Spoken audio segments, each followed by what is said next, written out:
6 years of hard training and actual battle experience in Spain and Poland had made the German army look invincible. But what about the British and French? First, let's take up the British. They started from scratch, but both at home and abroad, an army was growing. For not only Britain had declared war, Canada, Australia, New Zealand, South Africa, the whole British Commonwealth of Nations was also determined on victory over Hitlerism and all it stands for. And Britain had one weapon that was ready, the Royal Navy. Shortly after war was declared, it had swept German shipping from the high seas.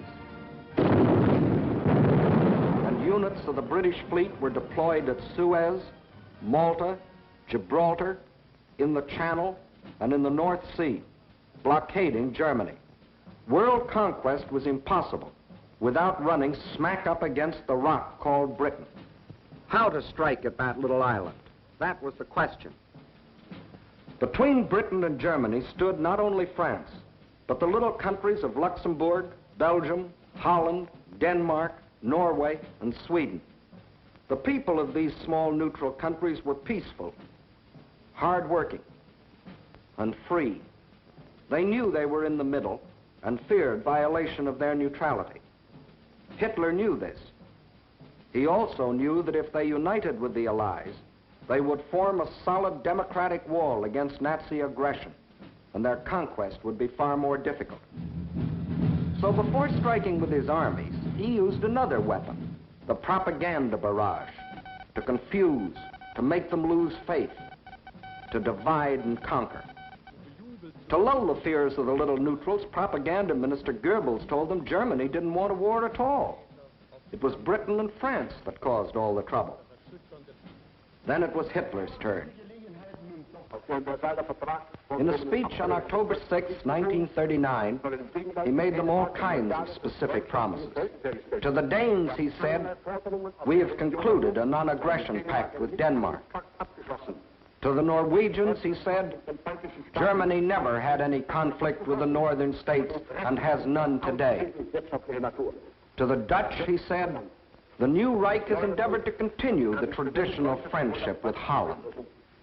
And to the Belgians, he announced, "The Reich has put forth no claim which might in any way be regarded as a threat to Belgium." And while Hitler was making these promises, his generals were cold-bloodedly picking out the first victim, Norway. And why did they pick Norway? Its many steep inlets or fjords would make excellent U-boat bases from which raiders could prey on British supply lines.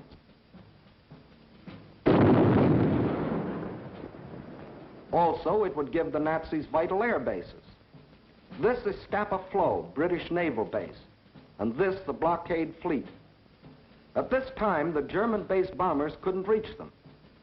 Possession of bases on Norway's western shore would bring these vital British defenses under easy bomber attack.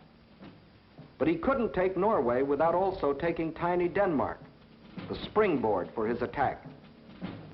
So at dawn on April 9, 1940,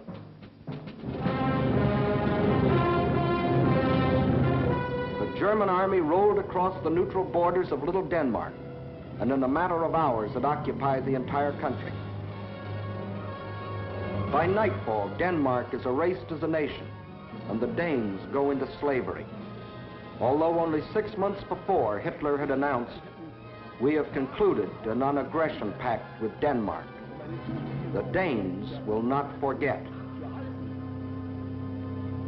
Meanwhile, in Norway, peaceful-looking German merchant ships like these had sneaked inside Norway's neutral waterway and tied up at all principal ports. That is, they looked like merchant ships. But if the Norwegians had had X-ray eyes, this is what they would have seen. The Trojan horse of ancient Greece brought up to date with new and deadlier weapons. At the precise moment that the Nazis overran Denmark, these quiet-looking ships sprang to life.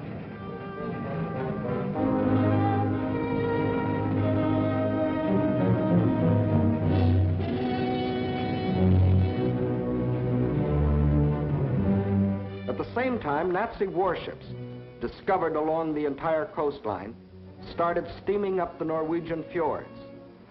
Ships, transports, tanks, men, planes, all flung themselves simultaneously upon a defenseless country. Airborne infantry seized every strategic Norwegian airport. The whole job was made easier by treacherous fifth columnists, led by Major Quisling, who seized power and issued orders to suppress resistance. Nazi warships steamed past silent guns that could have blasted them out of the water. This was one of the most amazing acts of treachery the world has ever known. It brought Major Quisling international fame, making his very name synonymous with the word traitor. By the afternoon of April 9th, the Germans were in complete control of all 7 ports where they had landed in the morning.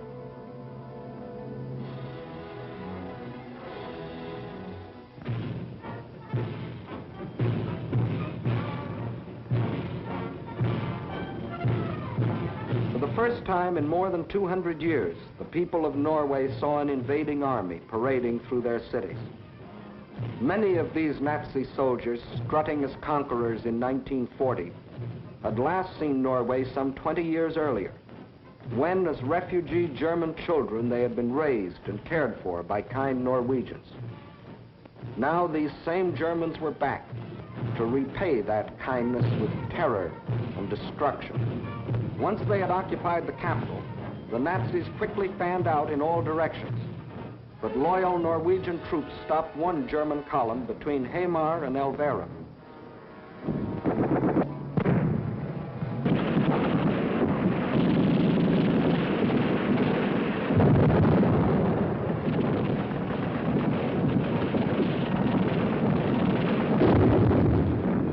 So the Germans brought up their bombers.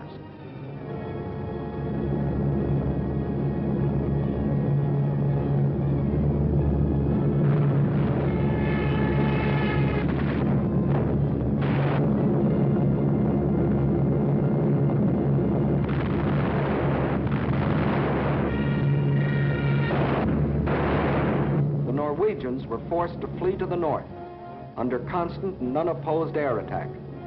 It was here that Captain Robert Lose, an American military attaché, was killed, the first American soldier to lose his life in this war.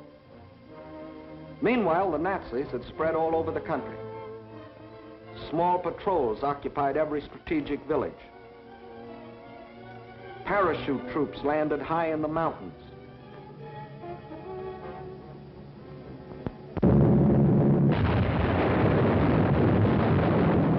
Unopposed bombing raids sent defenseless civilians fleeing in stark terror.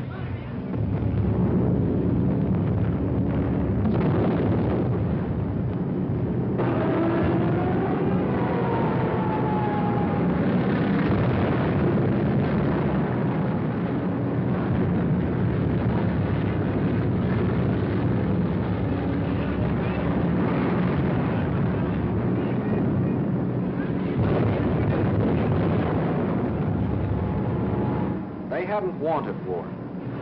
They had done everything to avoid it. Hoping they could escape the Nazi scourge, they had compromised and tragically failed to unite with the other democracies. And now they faced the scourge defenseless and alone. For before the Allies could come to their aid, the Germans were in control of all principal ports. Regardless of this, British, French, and Polish contingents plunged in and made several landings along the Norwegian coast. They landed forces north and south of Trondheim and attempted an encircling movement on the city under constant, heavy, and almost entirely unopposed air attack.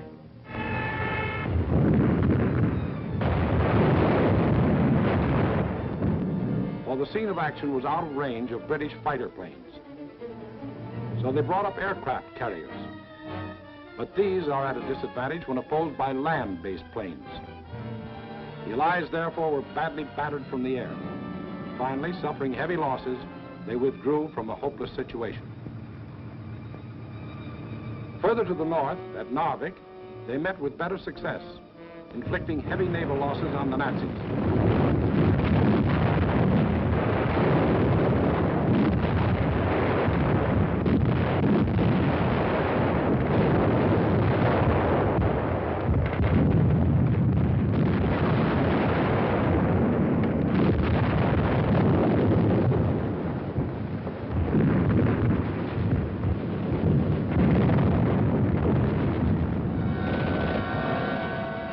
landings and held the town for nearly 2 months.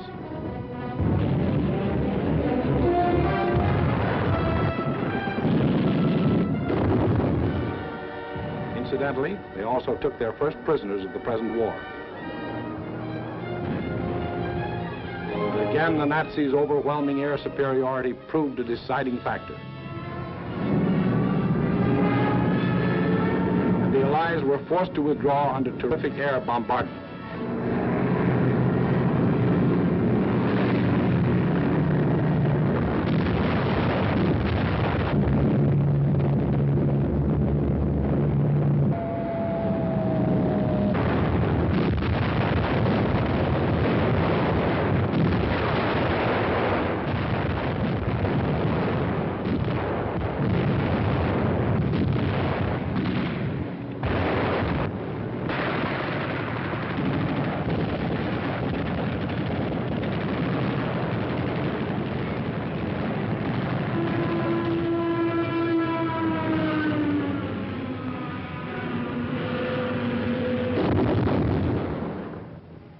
Loyal Norwegians were left with their quislings, their ruins, their dead. Even though 6 months before Hitler had said, Germany never had any conflict with the northern states and has none today. The Norwegians will not forget. And Hitler had another victory. He had hijacked 2 more countries. The world wondered and sometimes marveled at this man's efficiency. Gangster Dillinger was efficient too.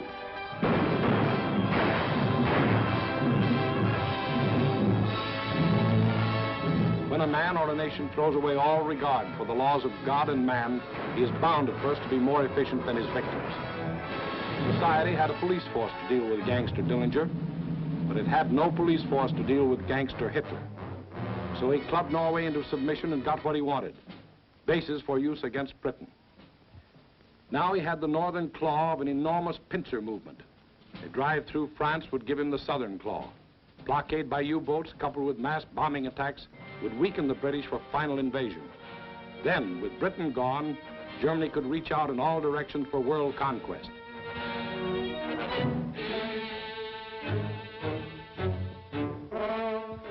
His next move must obviously be through France, to get his southern claw. Through France. How was she to face the onslaught?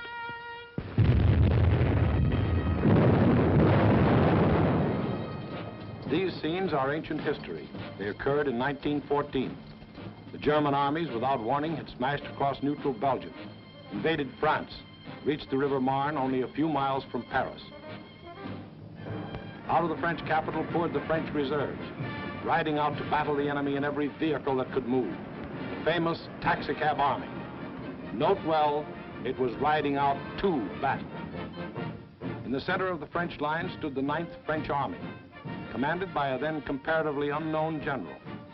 On September 5th, 1914, he is reputed to have said, "My right is driven in. My center is giving way. The situation is excellent. I attack."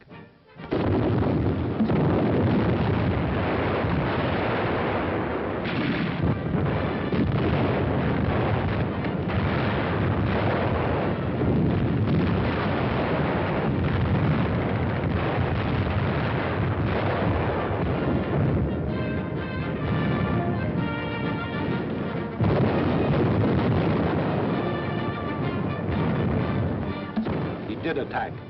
The German onslaught was checked, and Paris was saved. That comparatively unknown general later became commander-in-chief of all the Allied armies and presided at the signing of the armistice with the defeated Germans on November 11, 1918. To this general, the French people erected a monument. To Marshal Ferdinand Foch, whose motto was, "Attack, always attack." Still later, the war-weary French people erected another monument. This one to a minister of war, André Maginot. Between the ideas symbolized by these 2 statues may well lie the military story of the fall of a great nation. In Foch's time, the proud spirit of France demanded nothing less than victory and placed its faith in the attack. In Maginot's time, the spirit, no longer proud, asked only to avoid defeat and placed its faith in concrete.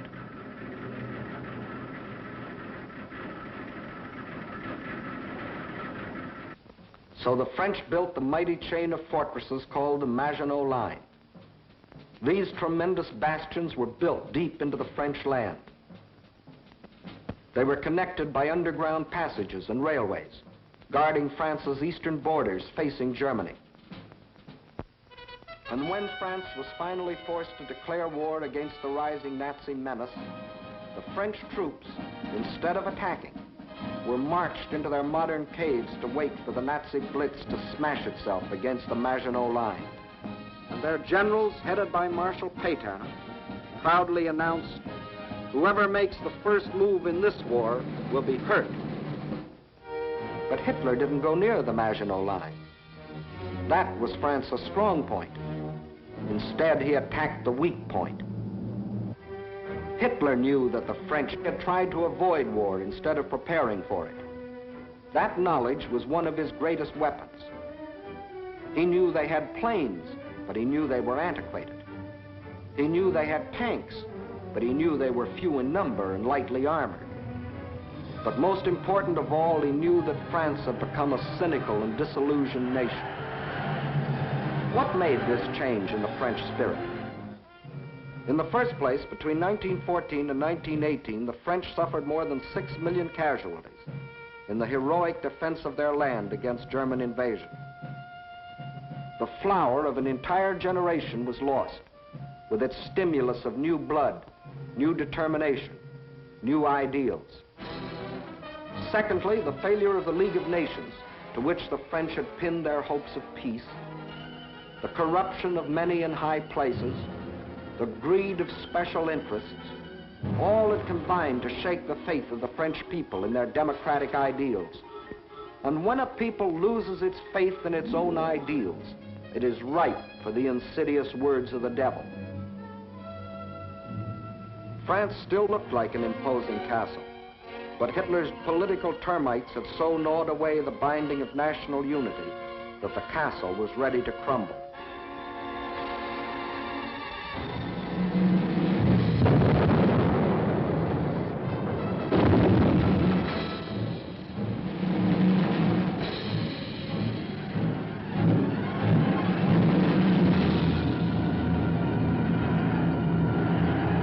During those months of military inactivity that we called the phony war, a ceaseless barrage of German propaganda crossed the still waters of the Rhine to affect the soldiers in the Maginot Line.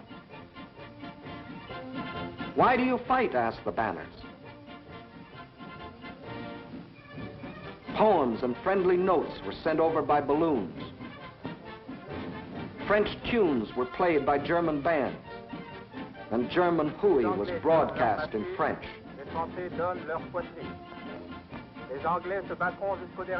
The British will fight to the last drop of French blood. You have been deceived. This is an imperialistic war for Britain. We Germans want nothing of France. What is happening to your wives back home, soldiers? The British are stationed in your villages. Yes, France was ready to be plucked. The whole force of the Nazi might was turned toward the west. How would they strike this time? Through Alsace-Lorraine as in 1870? Through the Low Countries as in 1914? What was the 1940 model conquest? The French considered the Maginot Line utterly impregnable, and therefore believed the Germans would again try a swing through the Low Countries as in 1914. But even after Hitler's rape of Scandinavia, Holland and Belgium, hoping against hope, still clung to their neutrality. So the French massed 78 divisions here along the border of Belgium. 17 were in the Maginot Line. 10 divisions here in case Mussolini got bold. 3.5 as a safeguard against Spain. The British had 10 divisions here. The Allied strategy in the event of an attack against the Low Countries was to swing their armies like a gate into Belgium, the hinge being the north end of the Maginot Line. This all-important hinge was protected by the forest of the Ardennes, a hilly and thickly wooded area, honeycombed with streams, its roads narrow trails, its bridges too weak for military vehicles. French strategists estimated the forest of the Ardennes impassable for armored forces. As you will see, this was one of the costliest estimates in all military history. That was the situation on May 9, 1940.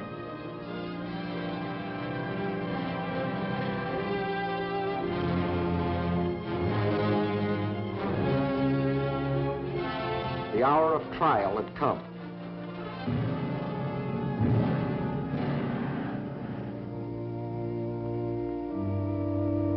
The people of the democracies prayed for strength to meet the coming hurricane of terror.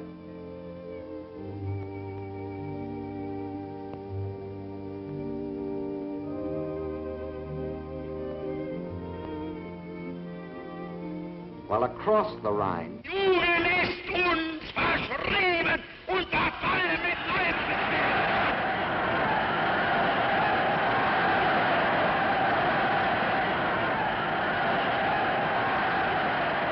a delirious madness possessed the German nation.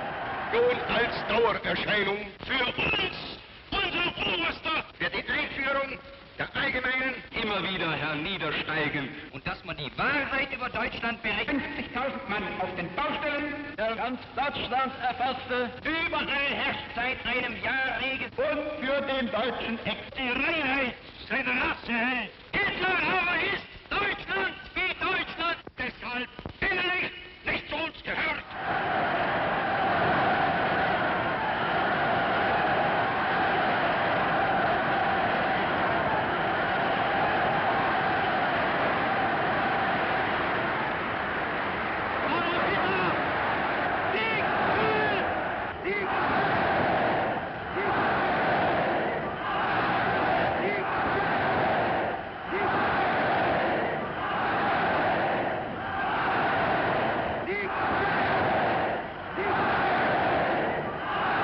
Der Tag had come.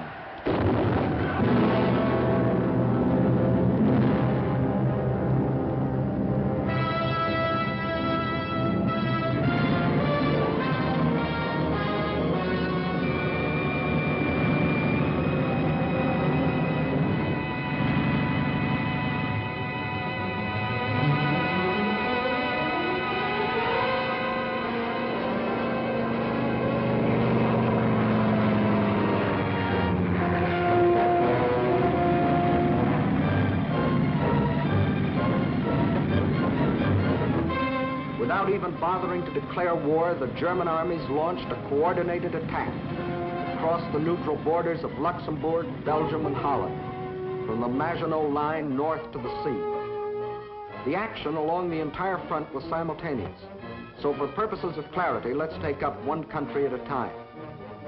First, let's see what happened in Holland.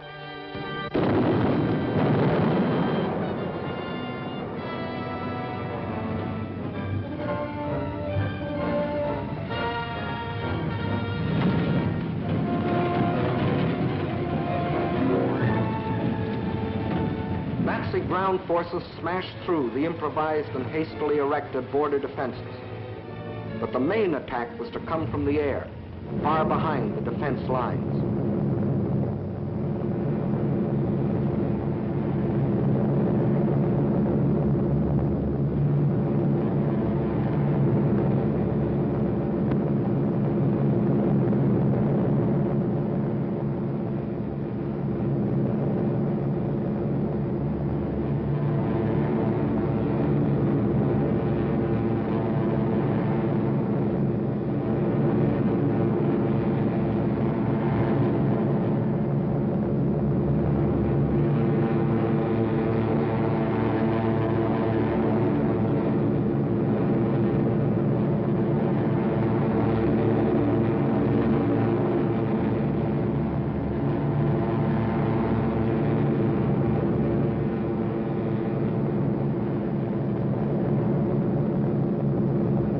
10,000 troops were landed in this manner.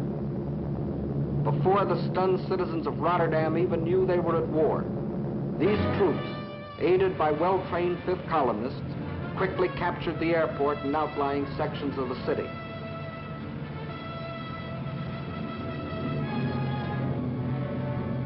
Meantime, Nazi armored columns were racing across the country, their progress speeded by other fifth columnists who prevented the destruction of vital dikes and bridges.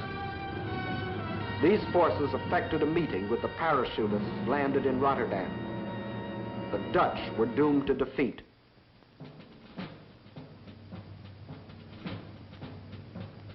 On the fourth day of the invasion, the Nazis gave the Dutch general an ultimatum. All Dutch resistance must cease, or Rotterdam will be bombed flat.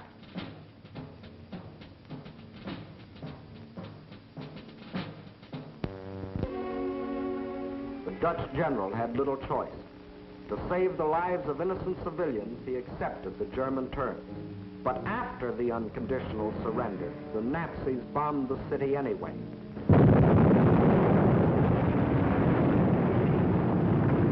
Flights of unopposed German bombers flew low over the center of Rotterdam and methodically bombed it into a heap of rubble.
One of the most ruthless exhibitions of savagery the world has ever seen. Over 30,000 men, women, and children were killed in the space of 90 minutes. Though only 6 months before, Hitler had said, "The new Reich has endeavored to continue the traditional friendship with Holland. The Dutch will not forget." Meantime, in Belgium, the whole force of Nazi blitzkrieg had stormed across its neutral borders.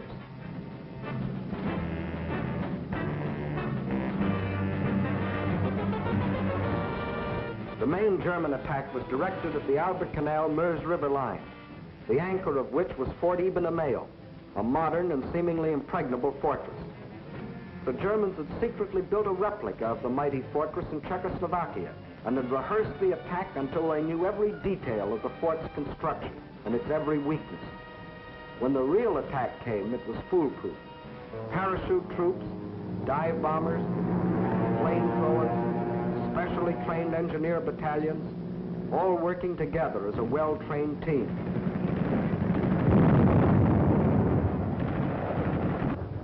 They knew exactly where to cross the river.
notice that this assault engineer knows exactly where to put his high explosive charge in order to destroy the blockhouse.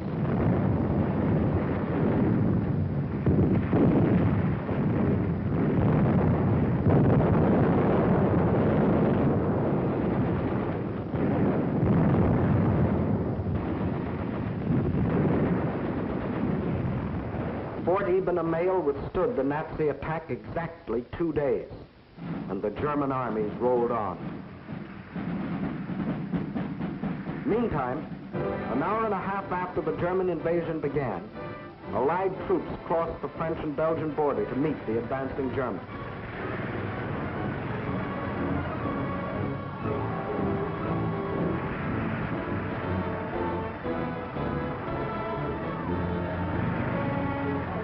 As they raced across Belgium to take up their defense positions, they met an obstacle they hadn't counted on: refugees.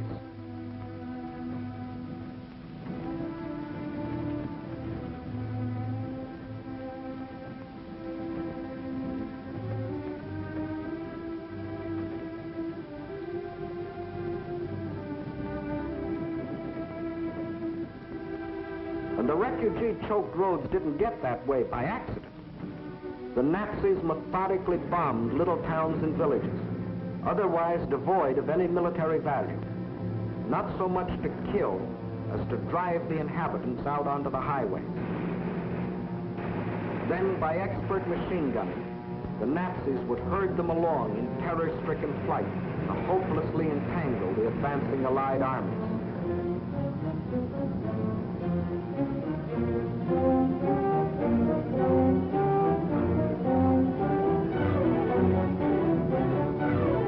Refugees used as a weapon of war, a new low in inhumanity.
No school today, the sign says. The children are otherwise occupied.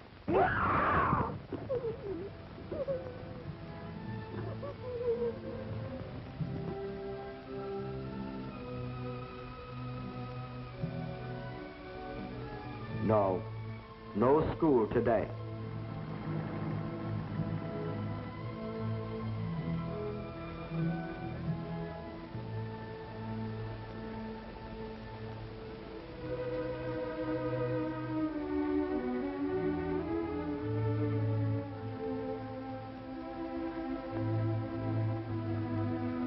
Although only 6 months before, Hitler had announced, "The Reich has put forth no claim which might in any way be regarded as a threat to Belgium. The Belgians will not forget."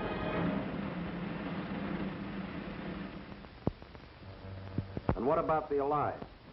They were convinced that the German attack on Belgium and Holland was the main thrust, and according to plan had swung their armies like a gate into Belgium. But the attack on Belgium and Holland was only a feint. The main German attack was to be centered where the Allies least expected it, through the Ardennes forest. For this decisive blow, they had secretly assembled the mightiest striking force the world had ever seen, including 45,000 armored vehicles.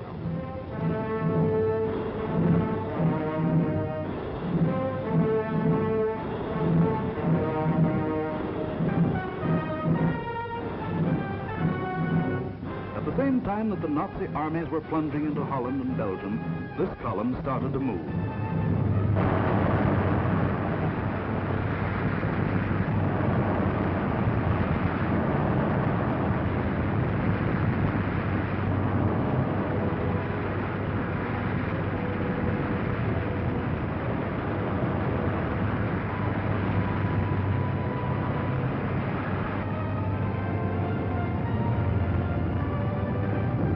Well-trained engineer battalions went first.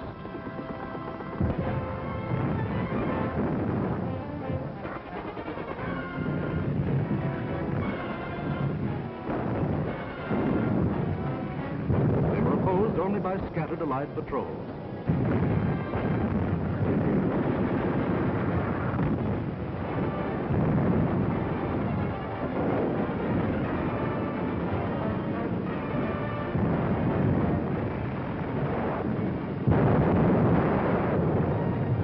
Cleared pathways for the tanks to follow.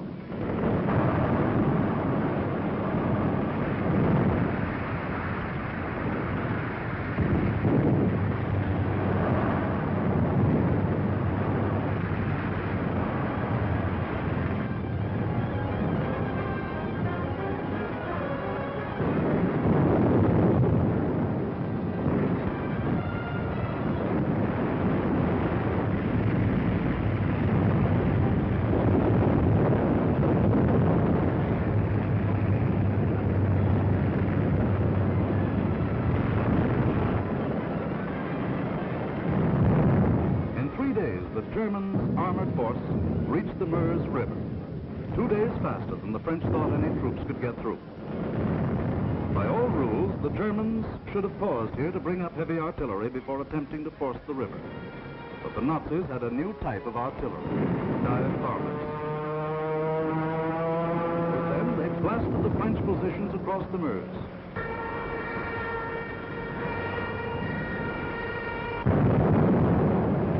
With feverish haste, the Germans laid a barrage across the river with anything and everything that would shoot.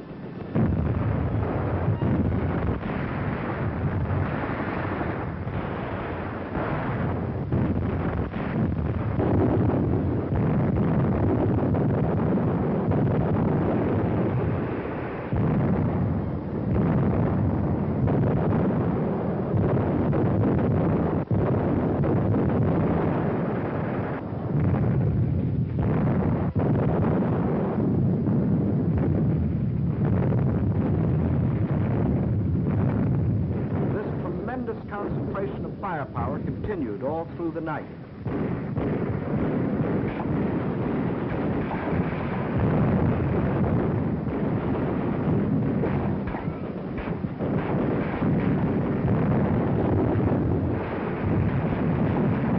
By the following day, shock troops were able to get across the river.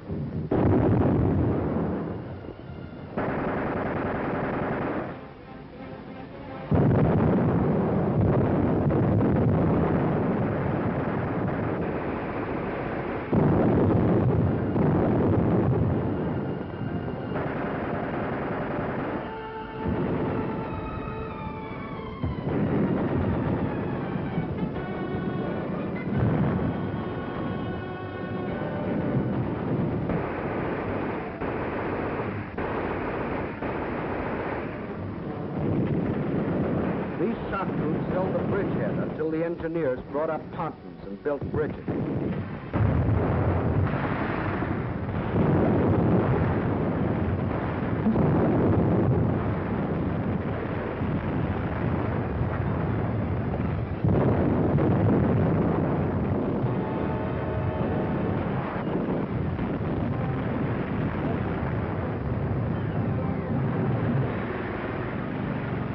Then, without wasting a moment, across these bridges, the main armored force of the German military machine rolled through to Sedan.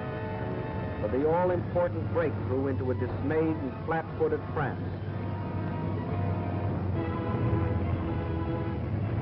There went the old ball game for the Allies. From here on, it was only a matter of how long. Watch the map as one of our intelligence officers explains the details of the German breakthrough. We speak of the breakthrough at Sedan, but actually the break was along a wide front extending for 50 miles from Namur in Belgium to Sedan. Further north, the Allied armies had swung like a gate into these positions. The German armies had swept over Holland, broken the line of the Albert Canal, and for all anyone knew, were preparing to smash against the Allied front with all their power.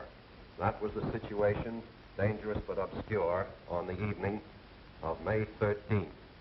On the 14th and 15th, it became clear that the German breakthrough south of Namur was in the greatest strength, and that the French 9th Army, attacked while moving into position, had been shattered. Without doubt, this was the point of mortal danger, and the French High Command ordered the abandonment of these positions, although they had not yet been attacked.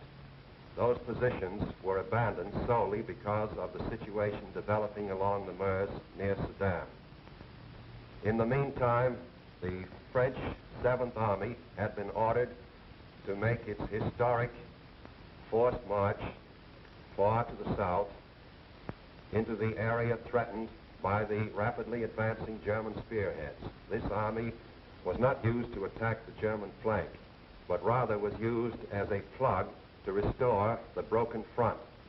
Throughout, the Allies had placed their faith not in offense, but in defense, and the defense was doomed to failure because it was confronted with an entirely new technique in warfare, the plain tank infantry team in action. The world was staggered by the speed with which the German armored columns moved. What was the secret that enabled armies to move so far so rapidly? The secret lay in the organization of the striking spearhead.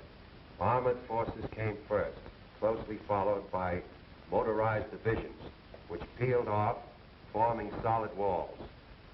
And through the corridor thus formed raced the supply trucks to feed the ever-lengthening column. It was obvious that if the Allied situation was to be restored, the German column would have to be cut. On May 17th, General de Gaulle attacked the German flank and captured a few prisoners. But his light mechanized forces were like a pin pricking the side of a rhinoceros. A subsequent attack met with even less success. The means for a really successful counterattack against the German corridor simply did not exist. Where numbers of divisions were required, only handfuls of companies and battalions were available. A valiant attempt to cut the German corridor was made by a group of slow-moving British tanks just south of Arras. But lack of sustained striking power doomed this valiant unit to destruction. On May 21st, the German spearhead reached the channel port of Abbeville. Protecting their flank along the Somme, the Germans fanned out to the north and east. This was to be the perfect battle of annihilation. On May 28th, the Belgian army, compressed into a small space and weary of battle, laid down its arms. That left the desperate French and British defenders with their backs to the sea at the small channel port of Dunkirk. One of the greatest disasters in history seemed in the making. An entire British army faced annihilation. But out of the fog and the mist shrouding the channel came a strange armada of navy craft, fishing boats, pleasure yachts, anything that would float. The seagoing people of Britain had come to rescue their army. High overhead, British fighter planes fought the Luftwaffe to a standstill.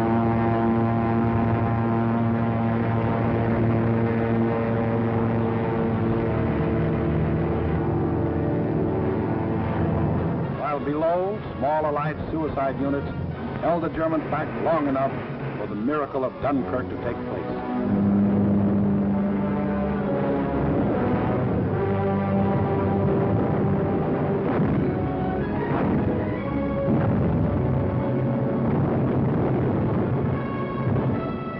$211,500 British troops, plus 112,500 French and Belgians were rescued. Over 300,000 battle-tested men, grimly determined to go back again with new tools, new weapons with which to blast the hated Nazis out of this world. For free men are like rubber balls. The harder they fall, the higher they bounce. Leading the British by this time was a man who had been bouncing all his life, Winston Churchill, who had tried for years to warn the world about Germany. Meantime, the situation that faced France was as nearly hopeless as a military situation can be. 2/5 of the French army was lost. There were fewer than 50 divisions left to defend a front almost 200 miles long, running from the northern end of the Maginot Line to the sea. And behind that thin front line, there were no reserves.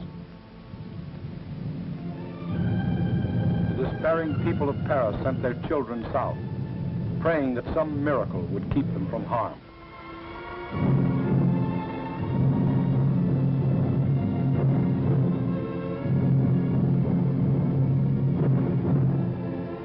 The hopeless men of the French army, without adequate arms or equipment, braced themselves for the coming blow.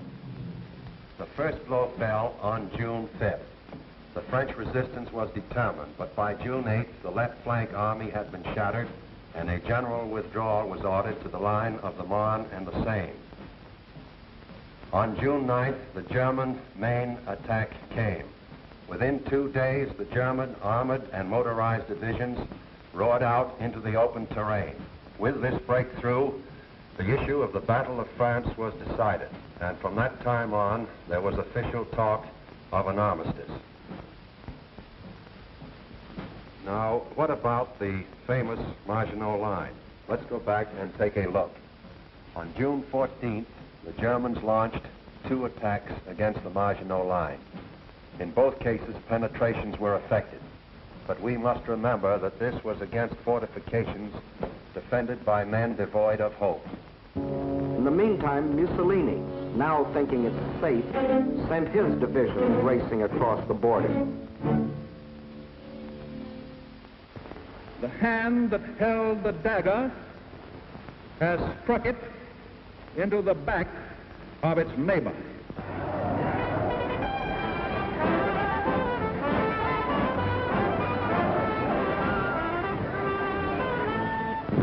Organized resistance in France was no longer possible.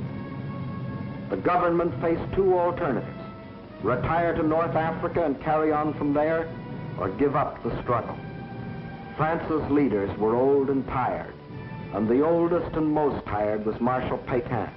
Egged on by men like Laval, who saw in a German victory his chance for personal power, on June 16th, Pétain asked for an armistice. The news is carried to Hitler, who received this word of a great nation's fall in a characteristic manner. Also characteristic were his terms for the armistice. It must be signed in the coach where Marshal Foch met the defeated Germans in the last war.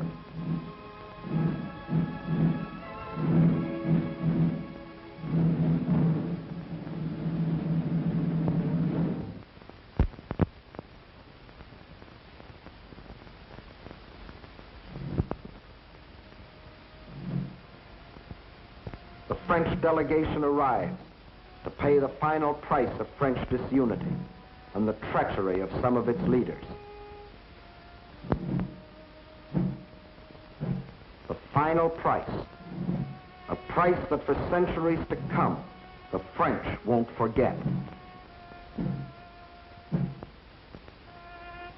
More than 3/5 of their country was to be blacked out by a military occupation. The remainder was to be controlled by a French government acceptable to Hitler. A tax of 400 million francs a day was to be imposed on the French people to support the German army of occupation. Nearly 2 million French prisoners of war were to be taken into Germany and kept there as hostages, to work as slaves or rot of hunger, tuberculosis, or other diseases in concentration camps. Men deliberately and permanently separated from their families in order to decrease the French birth rate and thus eliminate France as a world power in future generations. French civilians, men, women, and children, must slave on farm or in factory for the Nazi master race, or starve. There will be a class of subject alien races. We need not hesitate to call them slaves. French children were to grow up on such inadequate food that many would reach the age of 12 before they grew new teeth. And for any attempts to protest against these restrictions, thousands of innocent French civilians would be executed. This was the price the French were to pay as they signed the armistice. And the master of the master race must go to Paris to tour the streets of what was once the City of Light. You notice no cheering crowds here to welcome in the new order.